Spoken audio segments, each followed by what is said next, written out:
Welcome to episode 9 of Ladies Talking Leafs. I'm Chris. And I'm Syl. And this is exciting. It seems like forever since we've talked, but I don't know. Yeah. It's kind of strange. It's very strange this time with the whole isolation, the quarantine. Yes, but, this is our second isolation podcast. Yes, so we are doing it remotely.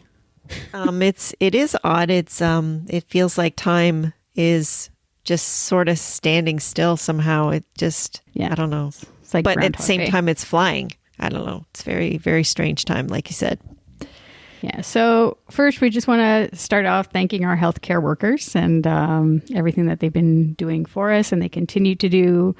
And the sad situation in some cases, and they're somehow able to get through each day and help everybody basically try and get through this pandemic.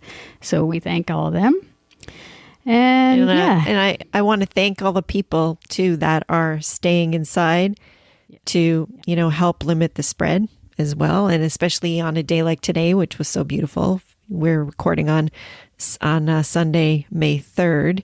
And it was really our first lovely day, more than 20 degrees. Yeah. And, hopefully people stayed inside. It was hard to do, but yeah, limiting our contact, that's not easy. And in a way, we're kind of thankful that we get to be in contact with our listeners in this way. So, and with each other too, because this is sort of like our chance to sort of chat as well. Well, I have to say, actually, I was supposed to do this the last show, but I have to thank Serge Ibaka. He's a Toronto Raptor, obviously, but not a Maple Leaf. But I just love his content on Instagram with his How Bored Are You segments. And then he's now, I guess, advanced a little bit and doing some talent show saying, how talented are you? So I just love the guy. I think he's just great on there. So thank you very much, Serge Ibaka, for the entertainment, because for me, these little snippets of like Willie doing the little TikTok 2Z thing or whatever he was doing with his brother. I don't know what it was. He was in a nice place at least. That doesn't cut it for me. I like shows. Well, the other thing, go ahead. The other thing too with him is with Ibaka, he's involved in charity work too. He's doing like ads for Fred Victor, for homeless people, which, are definitely a group that are hard hit in this situation. So he's a special guy. It's hard to believe he was once thought of as a shy NBA player. I can't even imagine. I can't imagine that was ever the case. Yeah. But yeah, he's definitely someone who is fun to watch and keeps us all engaged. Yeah. So have you been watching any of the old games on TV? You know what? I'm not into it.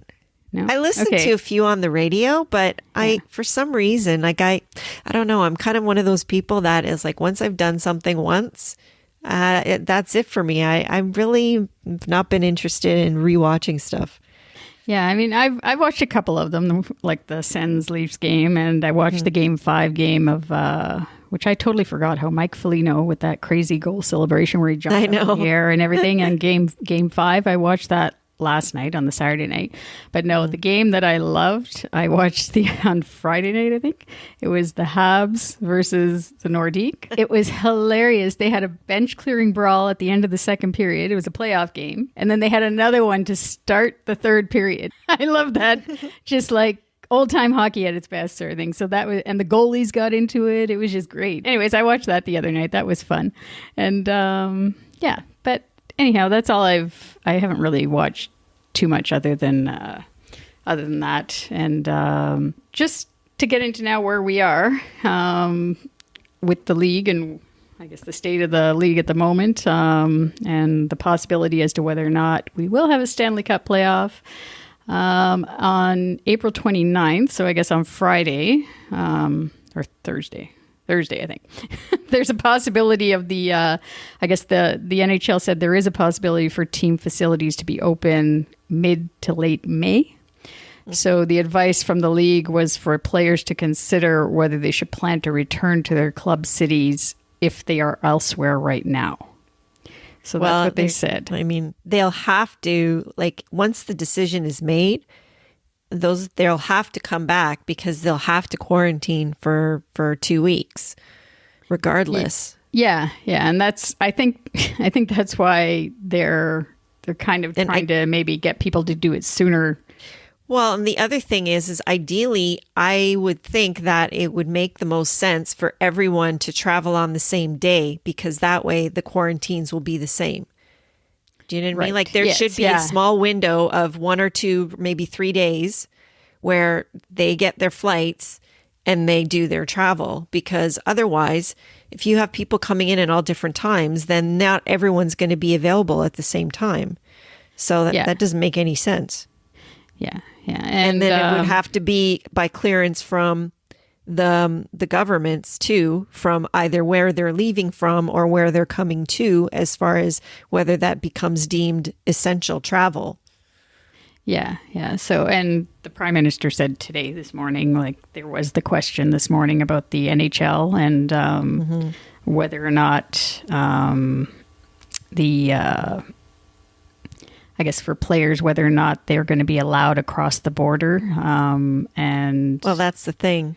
Yeah. And he did say, he's like, we're not at that point yet anyways. But he did say that whatever the situation is, they're going to have to follow the country's rules, like once they get across that border sort of thing. So they would have to do the quarantine thing or whatever sort of thing. So I don't know. To me, that's the thing though. Like that's why, like, I really don't think, like, I know that one of the places that they were thinking of having a hub was in, like, 2 of them are in Canada. I don't really see how you can do that. Yeah, I know. Yeah. Eventually, you're going to have a situation where teams are going to have to travel. So then you're going to basically have to have 2 weeks in the middle of all of this where people have to quarantine again. Like at some point, they'll all have to be either all in Canada or all in the States.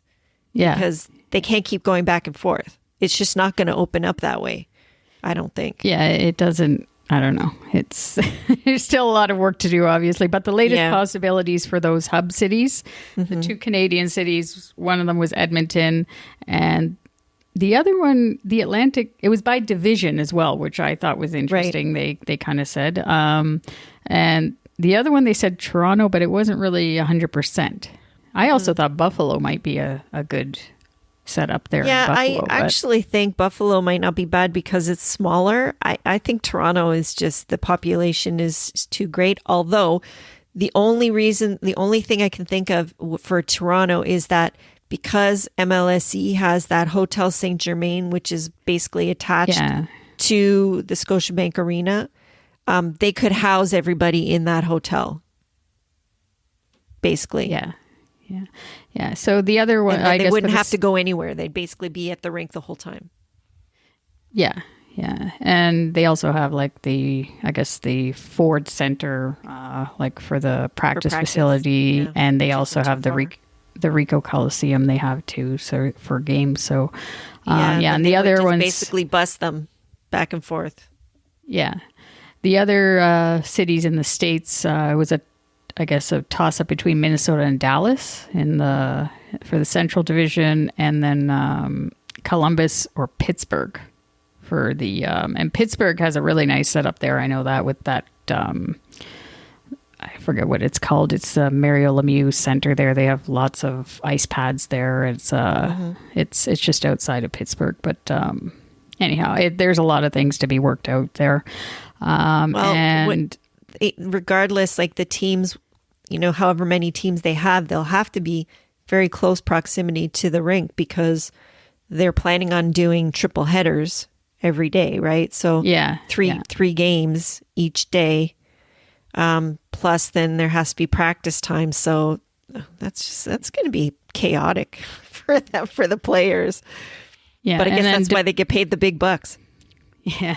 And then depending on how far or how long the NHL is willing to wait to resume the season, they did actually say that, like, even for next season, a start could be in as late as December. So they are willing to push this as far as they can. And then interestingly, on Friday night, late Friday night, there was some developments on the draft where I guess the NHL sent a memo to the team saying that they wanted to, I guess they're pretty sure that they want to move up the draft to the early June, which... Oh, okay. So make it sooner. Yeah, make it sooner, which to me, it didn't make any sense either, because I think to myself, okay, normally at the draft, you do trades. Like, how are you going to do a trade? Like, maybe they won't allow trades in this situation. I don't know. Steve Yzerman wasn't for it, and a lot of other teams aren't for the early draft part, and there's a lot of questions that remain for that. But apparently, the league, by the sounds of it, is going to shove it down their throats, as someone said, to say that they're definitely going to have it. Maybe it's a marketing issue. Maybe they want to get people talking about the league again before we actually start playing again. Yeah, I think they saw. That's sort of what's got the ball rolling with the NFL. Like when they did their virtual draft, nobody was talking about anything else. In fact, they're still not talking about anything else. Since that draft happened, and I think that was more than a week ago now, it's been nothing but NFL talk everywhere, right? So I guess it probably has to do with that more than anything else, just to get people talking about the NHL again. That's what I think it is. But then there's other logistics that they have to think about before actually doing it. So anyhow, lots of questions still surrounding that and everything else. So again, we really don't know where we're going right now. So hopefully next month we'll have another better update for you. But that's where we're at right now. And we're actually really excited. We got quite a bit to talk about. Hopefully we get through it all here. But the first thing that we want to talk about is a huge development for women's hockey. Earlier in the month, on April the 9th, Florence Schelling was announced as the GM for SC Bern in the Swiss top tier league. So that was a huge development. First female general manager of any league, I think, like for a men's hockey league anyways. Yeah, and men's league. Yeah, and she's the first female to be named the GM of a men's professional hockey team, if I can spit that out. Yes, and it's pretty amazing. She is. It's not anything that's out of left field at all. She's a highly qualified person. She's a goaltender actually, and she's a 4-time Olympian for the Swiss team. She won the bronze medal with that team in Sochi, which was, I remember, quite a big deal as well, because that Swiss team has really, really emerged. She's represented Switzerland at 11 world championships and medaled in bronze in 2012. She is the only woman to ever play in the Swiss Men's National League, B League, which is the second highest level of hockey in Switzerland. So, she has quite the resume, but what was really interesting actually is how she ended up getting the job. She didn't actually even apply for it. She was actually called by the team, and she was super surprised to get the call. And she was asked if she would be interested in the position. And so she got to thinking of it, and she decided it would be a really good challenge for her. So she discussed strategy and everything with them, and what her vision was for where the team could go. And it obviously convinced the executives that she was the right person for the job, because they gave it to her basically without her even expressing interest herself first. So it's pretty cool. Yeah, it is. And it's funny because, like you said, she didn't even know that the job was available, or like to say that she was even being considered. And I read also too, when she was first started playing hockey, that she didn't even know that there was a women's league like in Switzerland. Like they contacted her again. Yeah. And I thought to myself, okay, what is it, like a thing with her that they just contact her so that she doesn't have to apply, or she doesn't have to go there? They contacted her to be the goalie. She's got something special about her, and And maybe that's part of it, that she doesn't even realize that she has these special qualities or these leadership qualities herself. So I don't know. It's kind of interesting. I in some of the reading that I did, in preparation for this, I do find that Europe is a little bit ahead of North America in this regard, as far as elevating women to these positions, because, for example, there's also another woman, Vicky Montagaza. She was just recently named the president of the Swiss League's team, the Lugano team, and also Jenny Silverstrand. She's a Swede, and she's just recently named the CEO of the Swedish League. So there's women that are being elevated to pretty high positions in Europe, but it doesn't really surprise me in a sense, because there's a lot more women that are in high levels in politics there, in Europe as well. So it could be some of that, but it's I think that people, teams are recognizing that women have a unique perspective to offer, and are looking at that.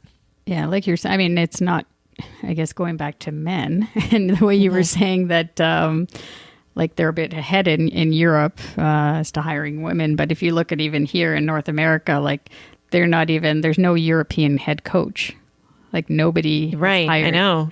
Right. Yeah. That's another way of seeing that here in North America, even on the male side, like I'm sure there's very good male like head coaches in Europe, but true, how none of them have come to the NHL is just crazy. I don't know. Exactly. It's kind of that. It's still very much that sort of old boys club here, but it's starting to change. I mean, like even in the NHL head office, there's at least 3 women that are in executive positions. The NHLPA also has a couple of women that are in high level positions. And we're starting to see, more and more, even in the ranks for referees, although we did note that the NBA is much farther ahead with regards to having female officials. Yeah.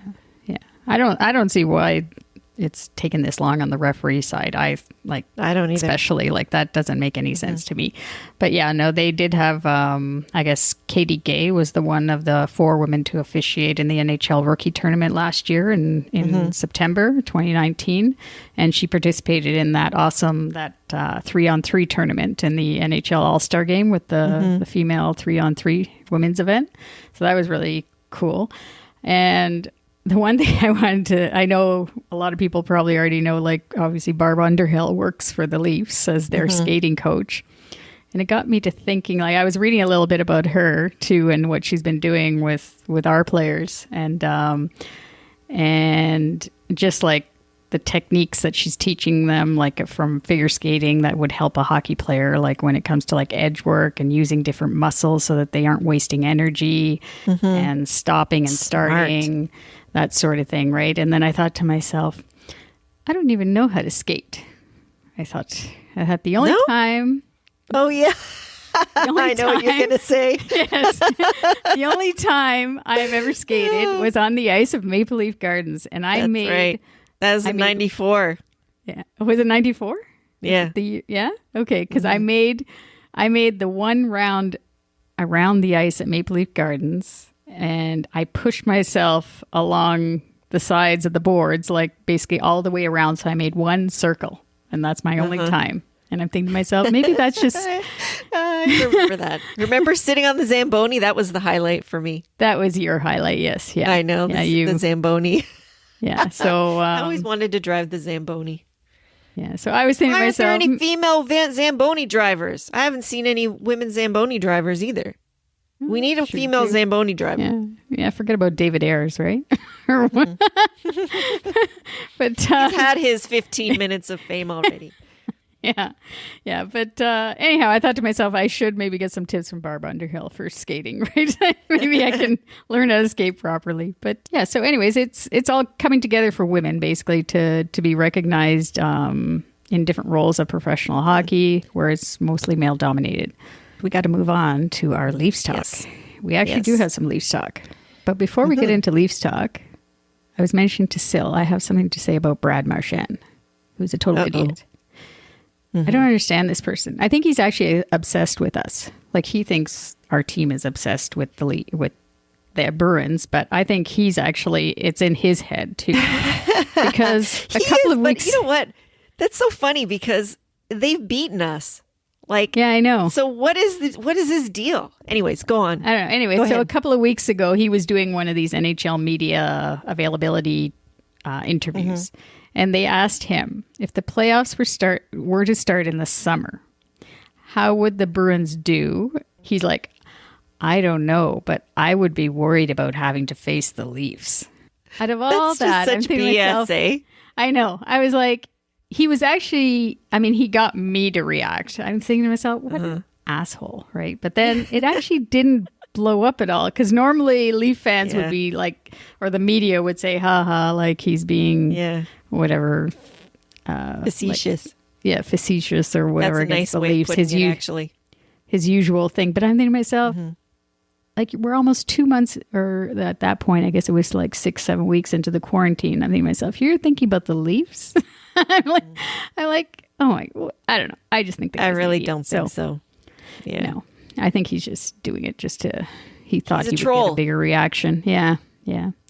But anyhow, we'll go on to our Leafs and our player signings. And it was funny when any little bit of signing or happening in hockey, if it's Leafs or not Leafs, like everybody's like right on it. So in this case, starved for any kinds of information. In this case, I think too, like, I guess we've signed Alexander Barabanov. That's the kid we signed. He's 25 years old, right winger, to a 1-year deal, entry level deal for $925,000. It was interesting because I thought the only reason why too that people are probably so, like, I mean, obviously we're starved for hockey news, but then I also thought to myself, we know with the cap situation, like, it's so like we don't know what's going to be going on, and we need some cheaper players to fill some spots, and so all these signings, these little signings, like, we have to hope that they are like everyone is saying, is this guy going to be the next Ilya Mikheyev sort of thing?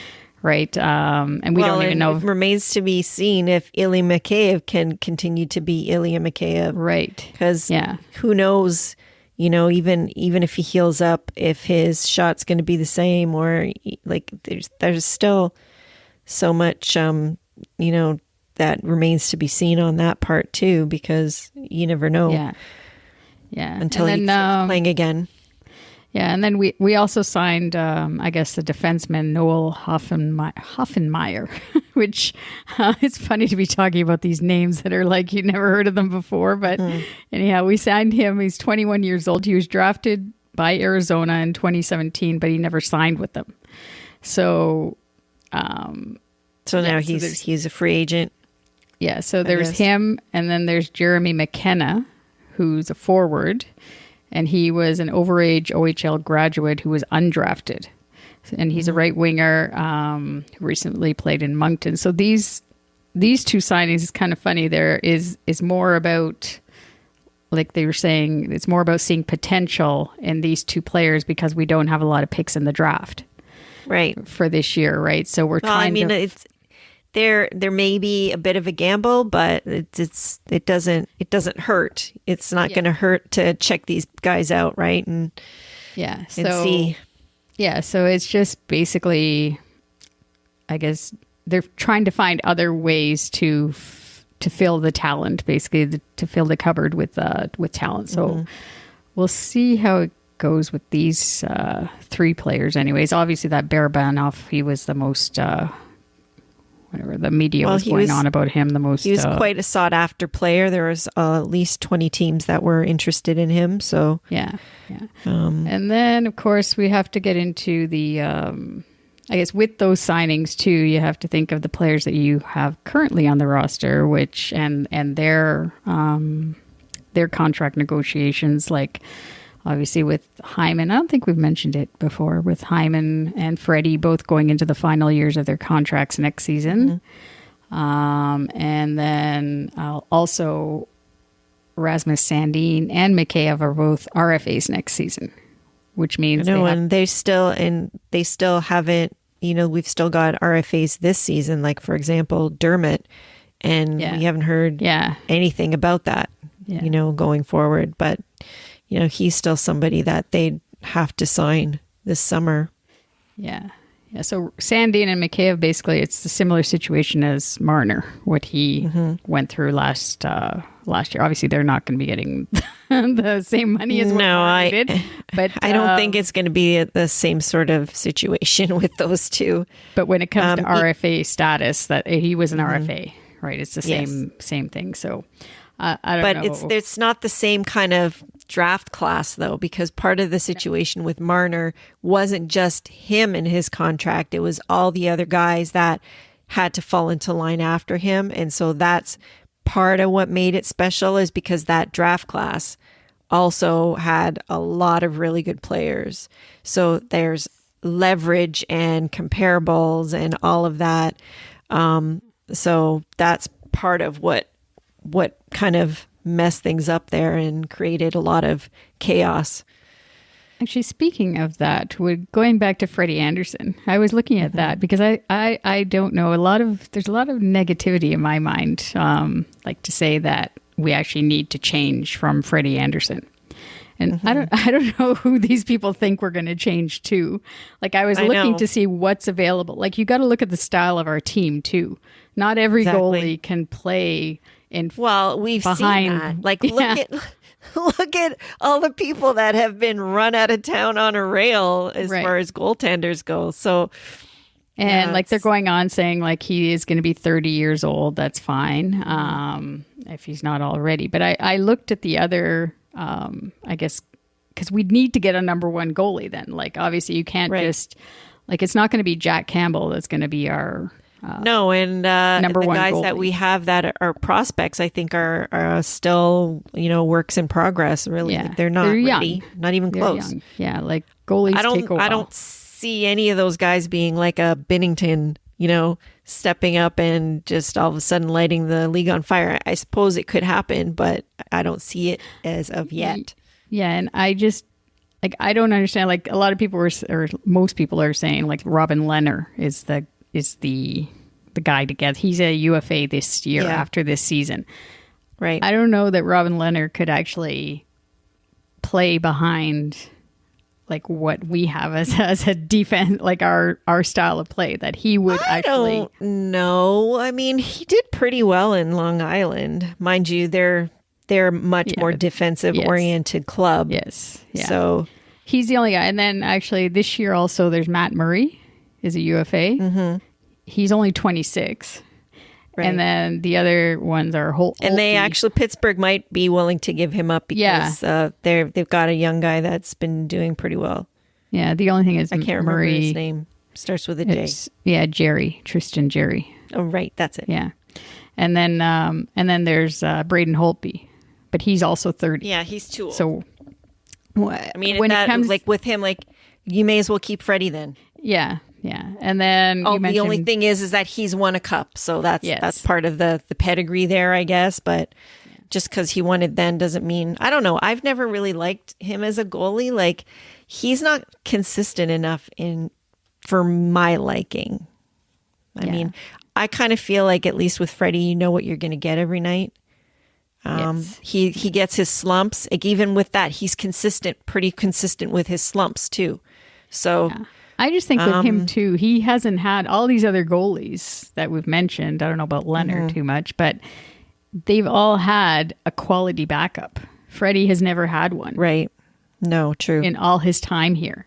So except for maybe McElhaney and then they let him go, which is a minor error. Was messed up on that. But I just think if you actually give him a quality backup that I think he'd be fine. And he obviously I don't know, there's always the chemistry too with the team that you need to have when it happens. And he obviously has a chemistry with basketball and Austin Matthews in the swimming pool from last week.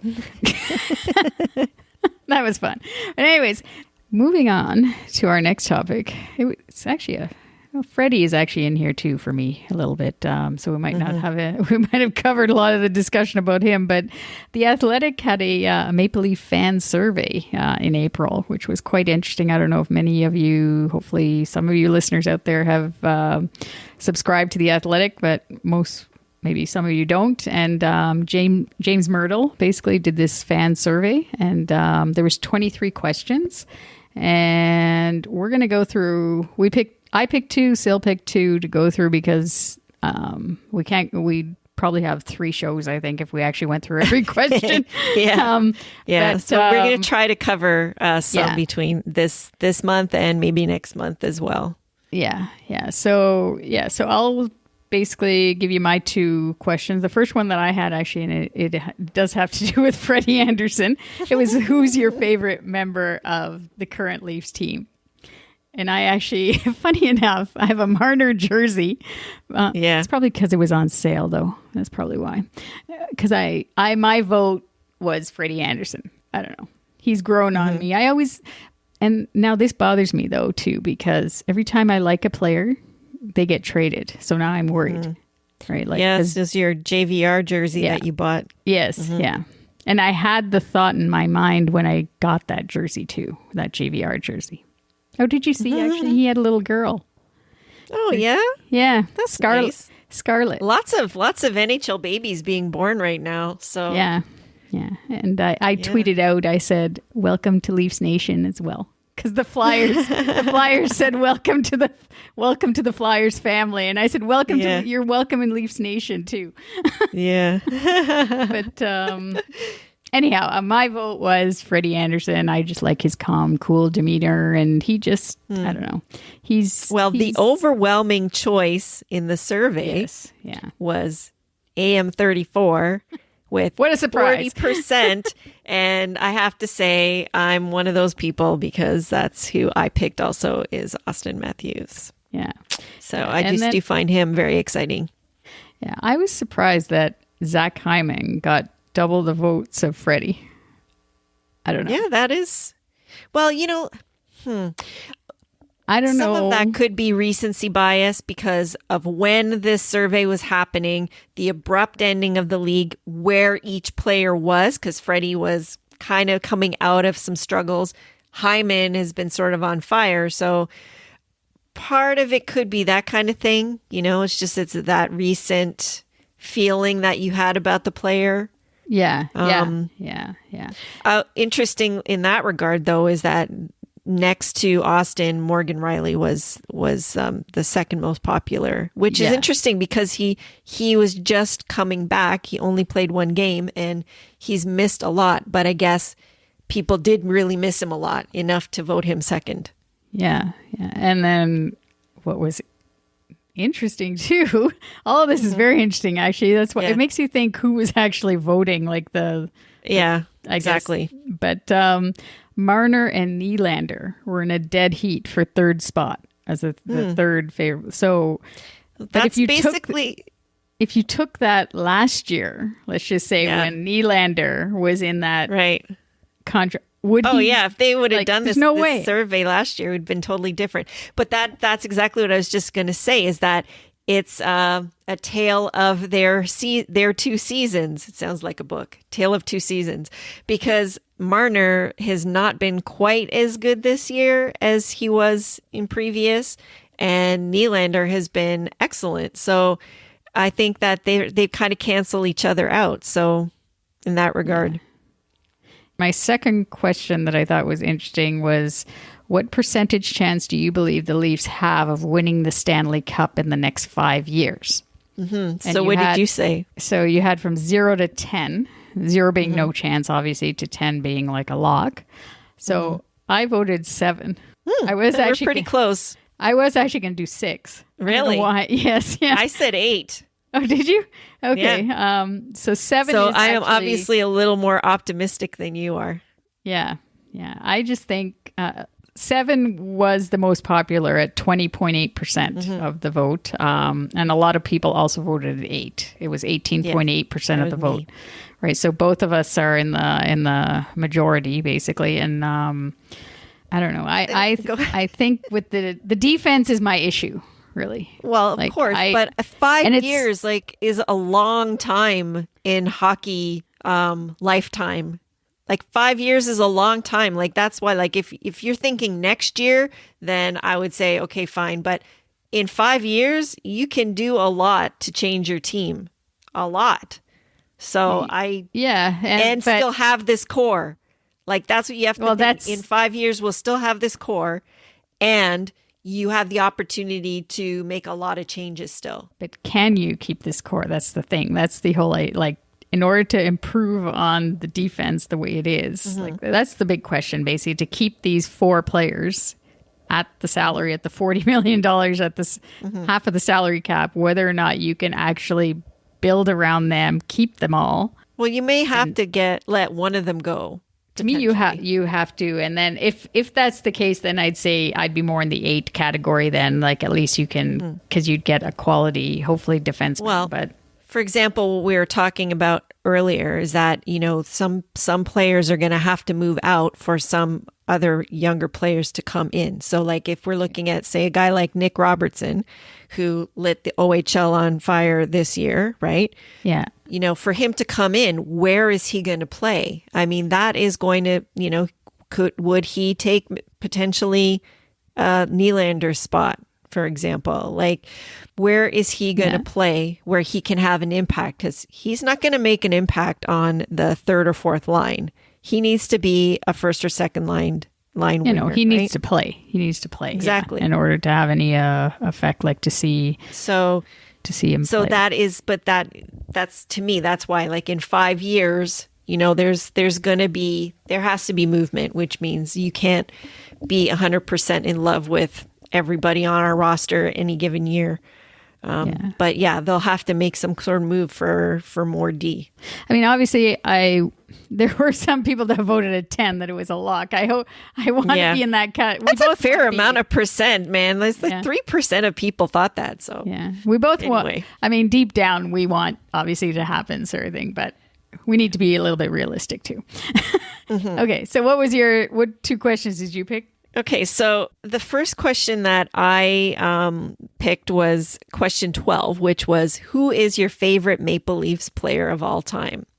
Now, for this one, I thought it's a no-brainer as to what the answer is going to be, but I was floored at what the actual favorite player chosen was.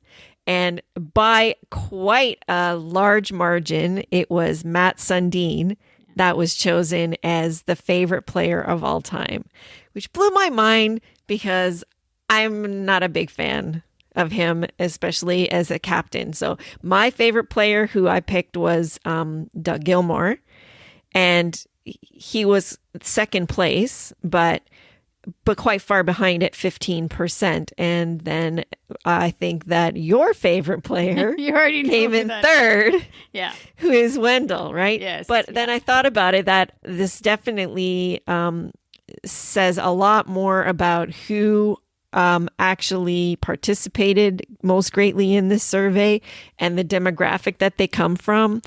I think that a lot of these people are in that kind of 18 to 34 bracket and grew up watching Mats mostly. And I'm not disputing that he was not an excellent player, but as far as when he was the captain and our top player, there wasn't as much engagement because when the team moved to the Air Canada Centre, there was not as much interaction with players as we had when we were watching them at Maple Leaf Gardens. You could very much more interact with them and get to know them, and just the way they were splashed all over the papers.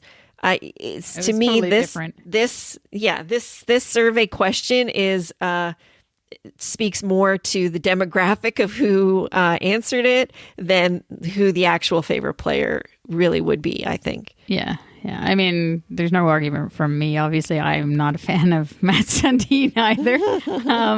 And the guy is like disappeared too. Like, that should speak to it as well. Is that how involved is he? Like, I would give more props to Borje Salming because he's always there and he always shows up, and and that's the funny thing to me, is because when Matt came here, he basically talked to Borje, and Borje, kind of gave him, a little bit of a lesson in being basically. A Leaf. Yeah, it was for the captaincy. Apparently, Ballard offered Salming the captaincy, and he refused it at the time. And he says to this day that was the worst decision. That's what he told Matt Sundin as well. He would have been a great captain when they went to him.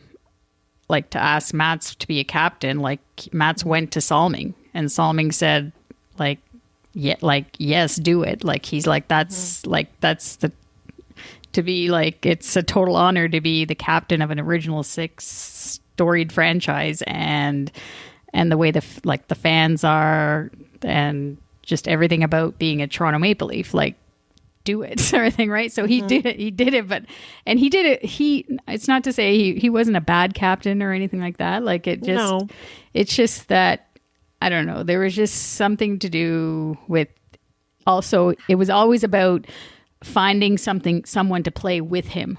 Like, with our players, like with Wendell and Dougie, like, they would play with anybody and make them better. Yeah. And Sundin did in some ways, but it was always about him, not so much about the other. I don't know. I never found that he ever had another gear. Like, he was so good and so talented, but at one level. Like, that's the thing. But you had guys like, Wendell or Dougie, and there's no one who's going to say that Matt Sundin is not more talented than those guys. But those guys would take the team on their backs sometimes, and in a very passionate, intense way, often too, which was very visible and endeared people to them. And that's something you never saw from Matt. The only time that I ever saw him get excited was that one time when Wendell Clark came back the first time, and he hit the glass when he scored. Yeah. But other than that, he was the same guy every game in, day out, which there's something to be said for that. He's obviously super consistent, and no one's going to question that. But as far as elevating or, taking things up to another level, I didn't see enough of that from him for me. He did love do it him periodically in the playoffs. Like, can give him that, obviously. Like, but I don't know. It's just not quite as memorable as Wendell and Dougie. My next question was the one that's right after this. So, question 13: if Kyle Dubas had to trade a core member of the Leafs in the next 12 months, who should it be? For me, I said Nylander, because I thought, okay, makes sense, because he could make a lot of teams better. He's very versatile. He's a talented guy, and his cap hit is not ridiculous. I think people thought it was ridiculous at first, but I think we're starting to see that it's not a bad deal for the talent that you're getting with him. But I was shocked, I tell you, that the person who received the most votes, and I think this is still basically back to the whole negotiation, it was Marner. Yeah. Which I'm like totally shocked that he's the person that people would want to see most traded. Yeah. So what did you think? I was the same with you. I was Nylander. I was debating. I was almost putting Tavares, but it makes no sense to put Tavares because he's the captain and they're not going to trade him. And nobody's going to take him with we're not going to get enough value for him given his age and where he's at in his career. And so, I picked Nylander. I figured he's the only guy that technically where we could get that stud defenseman. So I picked him. And with Marner, I was floored too. I thought to myself, okay, obviously these people are really looking at if it was last season again, it would be totally flipped. any money. No, and I know. And I think that a lot of this is sour grapes because of the money he makes. But with that regard, it also doesn't make as much sense to trade him because we're never going to get full value in that trade. We'll get a better value for trading Willie. Yeah. And I actually thought, too, I couldn't believe it. Going back to Freddie, of course, because Freddie was second on this. He was at 28%. Right. Yeah. I thought to myself, logically, these people that voted for Freddie, who do they think they're going to get in return as a number one goalie? Yeah. They're not going to get, like, nobody. And they really want to put Jack Campbell in the position, like to say that he should be the number one goalie based on 4 games, however many he played. Yeah. I know although great. He has been working on his flexibility over this. I love the guy here. Actually. Like he's very. He's got a great attitude. Yeah, the personality wise is great and great attitude. And he's a really good foil to Freddie because Freddie is like so cool, calm, collected, doesn't say much, very stoic, and Campbell is like this positive, Energizer Bunny type guy. Yeah. It's a good combination actually. Yeah, so that's why I personally think with Freddie, like I know it's dangerous, mind you, because you're going into the last year of the contract before he becomes the UFA, and then if he ends up playing spectacular or whatever, then I don't know what's going to happen. Dubas is going to have to obviously figure that one out, but yeah, I as a trade possibility, I don't see that being logical to trade Frederik Andersen and actually get a number one goalie in return that we most definitely need, obviously. And the 2 young guys, that Joseph Wall and I forgot the other guy's name. But anyways, on the Marlies, they're too young. They're like 21, 22 years old. Yeah, and they're unproven too. And they're not going to be able to prove anything this year because, everything's shut down. So, So, everything's shut down and we're going to have to shut this down now too. So, and so we're just going to say, everybody stay well, stay safe, stay sane, be smart, and go Leafs, go.